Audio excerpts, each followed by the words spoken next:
নিজেও যখন যাবেন ছেলেটারাও মসজিদে নিয়ে যাবেন। অনেকে ছোট বাচ্চা মসজিদে দেখলে রেগে যায়, মতলব এগুলা নাই।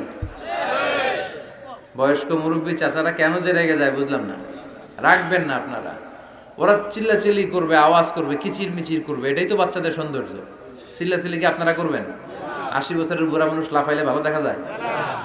কথা কন। লাফালাফি দৌড়াদৌড়ি করবে ছোট বাচ্চারা, ওরা একজন আরেকজনের কামড় দিবে, ঘুষি মারবে, খামচি মারবে। কথা কন। এটা বাচ্চাদের সৌন্দর্য, এটাই তো পৃথিবীর সৌন্দর্য। আমি পৃথিবীর অনেক দেশে সালাত পড়েছি, বিভিন্ন মসজিদে পিছনে বাচ্চারা চিৎকার চেঁচামেচি করে, কেউ কিছু বলে না। মাঝে মাঝে অথরিটি যায় বলে, এই মা বাবা যারা আসছেন বাচ্চাদেরকে সামলে রাখেন। কিছুক্ষণ সামলে থাকে, আবার চিল্লাচিল্লি শুরু।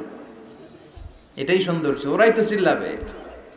তুরস্কের বিভিন্ন মসজিদে বড় বড় সাইনবোর্ডে লেখা যে জামাত চলা অবস্থায় যদি পেছনে বাচ্চাদের কিচির মিচিরের আওয়াজ শুনতে না পান তাহলে নেক্সট জেনারেশনের ব্যাপারে ভয়ে থাকেন।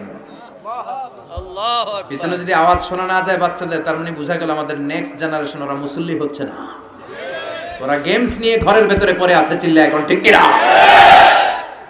আর আপনি সালাত পড়তেছেন, পিছনে আওয়াজ, তার মানে আমার ছেলে নাতিপুতি এগুলো নামাজি হবে। কথা কন। এজন্য বাচ্চাদেরকে মসজিদে নিতে রাজি আছেন তো?